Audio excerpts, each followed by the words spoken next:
बिस्मिल्लाहिर्रहमानिर्रहीम। अस्सलाम वालेकुम। उम्मीद है आप सब लोग खैरियत से होंगे। आज की वीडियो में इंशाल्लाह हम लोग कवर करेंगे पेडागोजी के मोस्ट रिपीटेड एमसीक्यू जो बार बार पेपर्स में आ चुके हैं। एफटीए की एएसटी और असिस्टेंट जॉब और इवन इसके अलावा पीपीएससी और एफपीएससी के लिए भी बहुत इंपॉर्टेंट है। पेडागोजी हर पेपर में आपका जितने भी एजुकेशन के रिलेटेड आपके टेस्ट होते हैं, टीचिंग जॉब्स के लिए जितने भी एफपीएससी, पीपीएससी, ईएसटी, एफजीईआई के जॉब के लिए, एसएसटी के लिए जितने भी टेस्ट होते हैं उन सब में पेडागोजी बहुत इंपॉर्टेंट है। नेक्स्ट स्टार्ट करते हैं। बिस्मिल्लाहिर्रहमानिर्रहीम।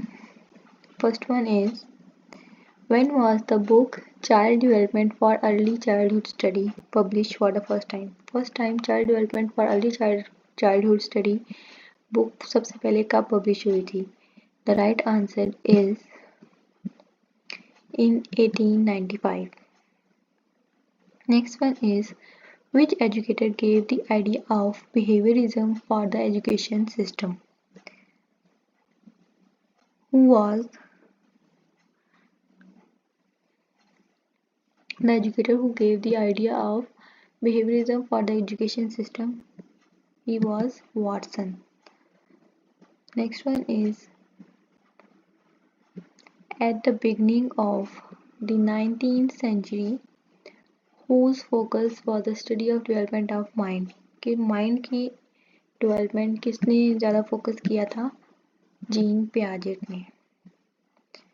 और अगर हम देखें बेसिकली पेडागोजी हमारे पास क्या होती है, ये स्टडी ऑफ चाइल्ड को हम पेडागोजी बोलते हैं। और ये बहुत इंपॉर्टेंट होती है हर पेपर के लिए, पीपीएससी के, एफपीएससी के, इवन एफजीआई के जो ईएसटी का पेपर होने वाला है 12 तारीख को, तो ये बहुत इंपॉर्टेंट है। इसके काइंडली बहुत अच्छे से तैयारी कीजिएगा और पूरी वीडियो को लास्ट तक ज़रूर देखिएगा। Who devised the term IQ, intelligence quotient?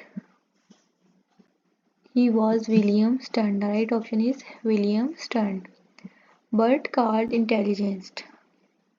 अब बर्ट की थ्योरी थी इंटेलिजेंस के ऊपर, उसने बहुत ज़्यादा रिसर्च की थी, उसके ऊपर काम किया था। तो उसका मेन पर्पस क्या था कि जो इंटेलिजेंस होती है वो इनेट होती है, यानी कि उसको किसी से सीखना नहीं पड़ता। जो लोग इंटेलिजेंट होते हैं वो इनेट इंटेलिजेंट होते हैं, यानी कि उनके दिमाग जो होता है, उनकी जीन्स जो होती हैं वो इनहेरिटेड होती हैं, उनका माइंडसेट जो होता है वो पहले से ही ऑलरेडी उनके ब्रेन जो होता है डेवलप होता है, उनके जो आईक्यू लेवल होता है वो नॉर्मली बेहतर होता है नॉर्मल से। तो Burt called intelligence is a innate process. Next one is which educator presented the law of readiness, law of exercise and law of affect? He was Thorndike is the right option. Next option is who said that these situations are mental evolutions that are aspect of conflict and anxiety? ये किसका जुमला है कि these situations are mental evolution that are aspect of conflict and anxiety? जो लड़ाई झगड़ों की वजह से जो सिचुएशन होती हैं, these are the mental evolution. This was said by Ralph Taylor. Next question is formal education or school training represents. Formal education और जो स्कूल ट्रेनिंग होती है वो किस चीज़ को रिप्रेजेंट करनी है? Learner programme of the study, plan programme of the study, collective programme of the study और बेसिक प्रोग्राम ऑफ स्टडी। तो basically this is the plan programme of the study. In childhood, which condition is favorable for improving skills and knowledge that begin in? कि childhood में कौन सी condition ऐसी होती है जो favourable होती है कि उसका नॉलेज और उसकी स्किल को इम्प्रूव किया जाए? तो बेसिकली इंसान सबसे पहले कहाँ से सीखना स्टार्ट करता है? जो बच्चा होता है, चाइल्ड जो होता है, वो सबसे पहले अपने घर से सीखना स्टार्ट करता है। It is right answer is home.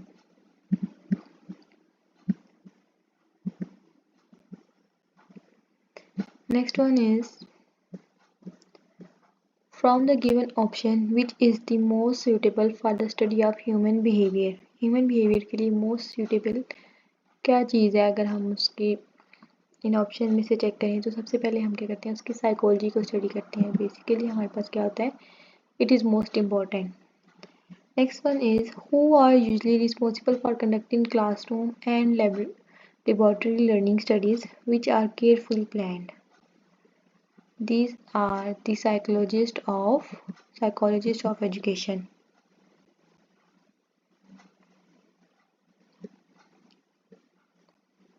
Psychologists agree that education can be regarded as process or product. तो बेसिकली इसमें दोनों आ जाते हैं। एजुकेशन सबसे पहले क्या एक प्रोसेस है जिसमें इंसान लर्न कर रहा होता है, और फिर उसके थ्रू एक जो हमारे पास प्रोडक्ट्स जनरेट होते हैं वो क्या होते हैं, न्यू मेडिसिन, न्यू माइंडसेट के साथ जो होते हैं हमारे पास इंडिविजुअल्स प्रोड्यूस होते हैं। जब वो स्कूल आने से पहले और स्कूल से जब वो बच्चा बाहर निकलता है तो उसके दिमाग काफ़ी हद तक चेंज हो चुका होता है, काफ़ी उसके अंदर पॉजिटिव चेंजेस कह लें आप, या उसकी एजुकेशन पॉइंट ऑफ व्यू से वो काफ़ी इम्प्रूव हो चुका होता है। तो basically it is both process and product.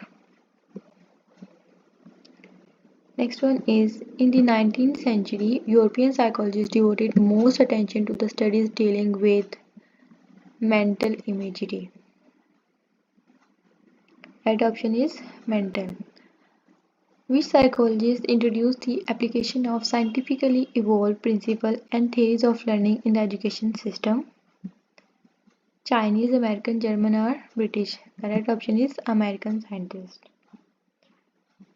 Next one is at the end of 19th century, which philosopher formulated the laws of learning as a result of experiment with animal?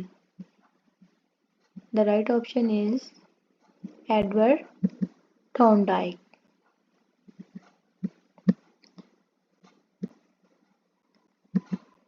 Edward Thorndike is the right option. Next one is successful educational practice evolved from the application of scientific method.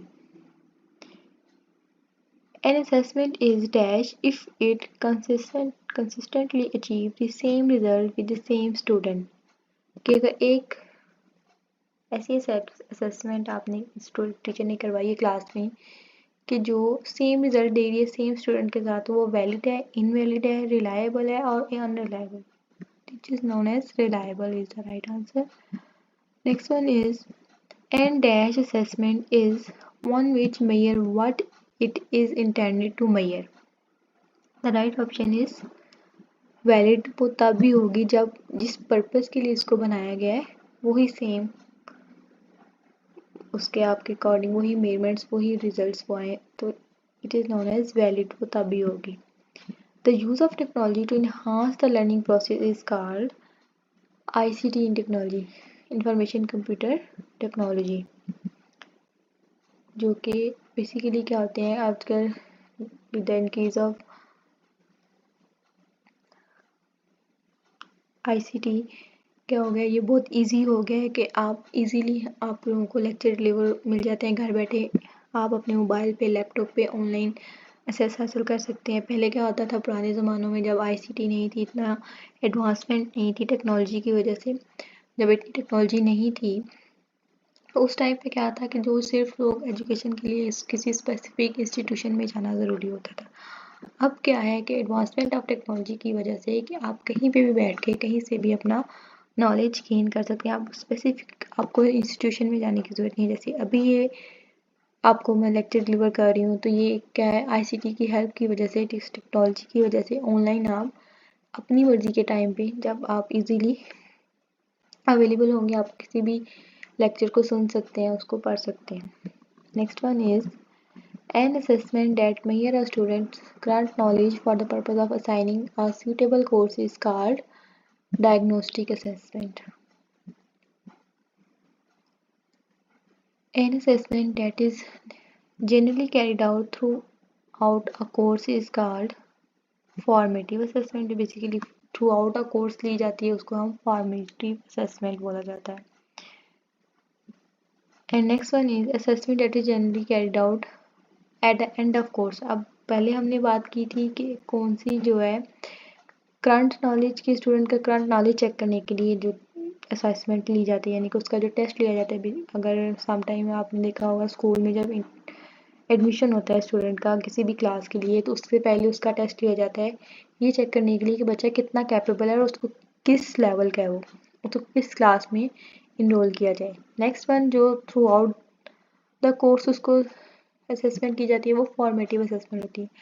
और जो last में की जाती है assessment की generally carried at the end of course assign to student a course credit is called summative assessment. Next one is which of the following is not a formal assessment. अब इसमें से कौन सी जो है वो फॉर्मल असेसमेंट की type नहीं है। असाइनमेंट, पेपर और quiz, these are the types of formal assessment. Formally teacher जो होता है असाइनमेंट देता है स्टूडेंट्स को या उसको कोई टेस्ट देता है, क्विज होते हैं उसके, these are the formal assessment. Informal assessment क्या है आपके पास कि वो डिस्कशन की जा रही है क्लास में, स्टूडेंट को अलाउ किया जाता है कि आपको किसी भी कोई एक टॉपिक ले जाते हैं उस पर डिस्कशन अलाउ की जाती है कि जिसको जो पता उससे बारे में वो अपनी अपनी राय दे। This is not the form of formal assessment. Right option is discussion is not a formal assessment. Next one is 24th MCQs. Which of the following is not an informal assessment? अब इनमें से कौन सी है जो informal नहीं है। अब observation भी हमारे पास informal है, डिस्कशन भी informal है, रेटिंग स्केल्स भी, and right option is assignment. जो ऊपर यहाँ पे फॉर्मल थी ना तो यही है, यहाँ पे इनफॉर्मल जो नहीं होगी। Right option is assignment is not a informal assessment, it is a formal assessment. Next question, 25th MCQ. According to John Dewey, that teacher should guide student in the way of knowledge as a dash in the learning process, facilitator, philosopher और partner. तो according to John Dewey teacher को किस तरह से student को guide करना चाहिए knowledge learning process में, एज अ पार्टनर उसको गाइड करना चाहिए as a. Next one is the philosopher who worked the mathematical and scientific didactics was Martin Wittgenstein. Next, which philosopher gave the idea that education should be based on the principle of human development? किस philosopher ने ये idea दिया था कि education जो है वो base होनी चाहिए on the principle of human development? This was given by the Rousseau. Who introduced the theory of empiricism? John Locke introduced the theory of empiricism. Next one is who gave the totality of conscious ideas? This one given by the Herbert Spencer. Who wrote the book Emile? Right answer is Rousseau wrote the book Emile. Next one, which philosopher compiled the kindergarten education system? It was Friedrich Froebel was a philosopher who compiled the kindergarten education system. The method is very useful in some areas of investigation. Which method? Questionnaire is useful in some areas of investigation. आपने किसी चीज़ को investigate करना है किसी population में किसी भी चीज़ को, जैसे अगर किसी डिजीज़ की रेशो चेक करनी है या कोई भी कंसेंसस कराना होता है, कोई आपको कोई इन्फॉर्मेशन चाहिए तो उस चीज़ के लिए एक इन्वेस्टिगेशन की जाती है, डिफरेंट लोगों से क्वेश्चन आंसर्स किए जाते हैं, तो वो एक क्वेश्चन के थ्रू किया जाता है सारा process. A skilled interviewer can discover many dash about a person interviewed.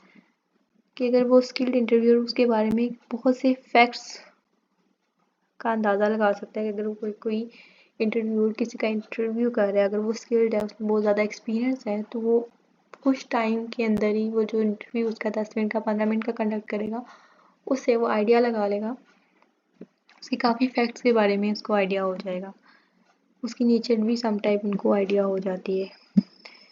Dash include the data concerning family background and educational development is the case study.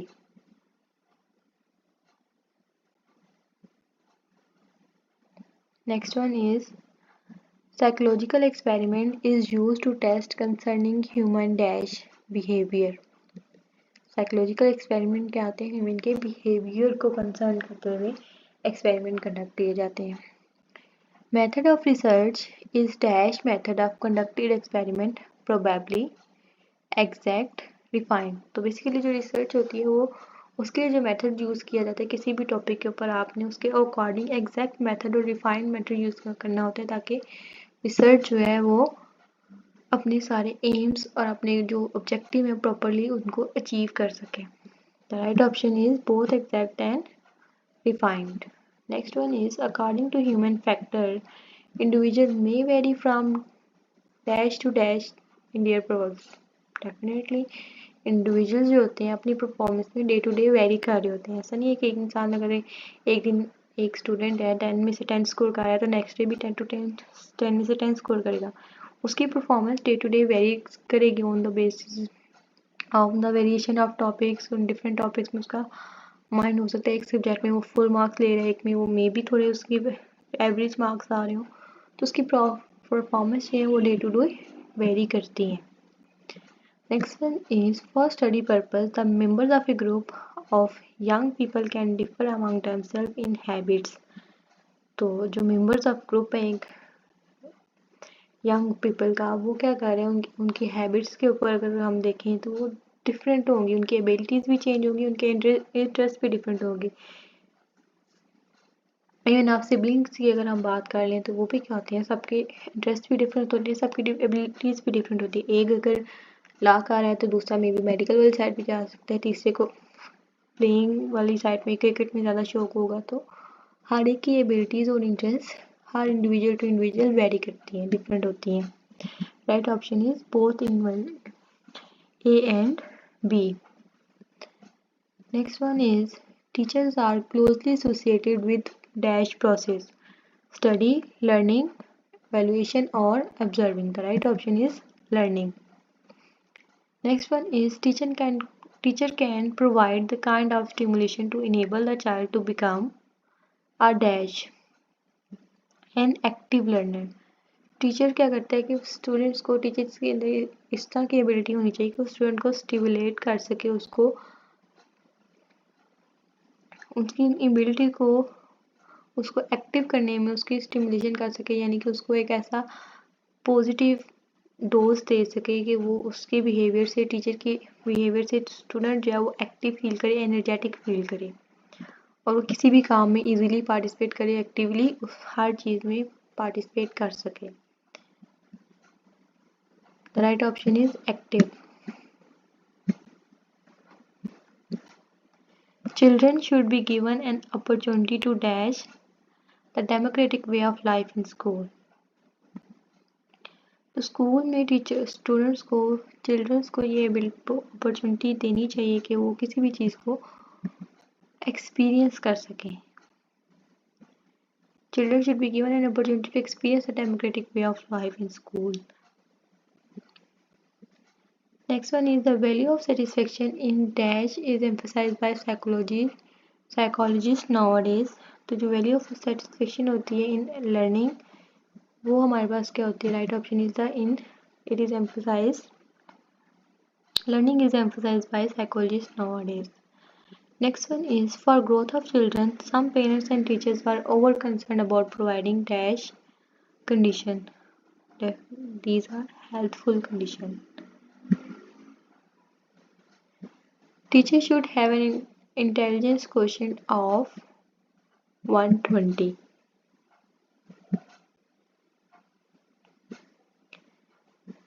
Next one is when a teacher is certified to teach, it does not mean his dash is completed.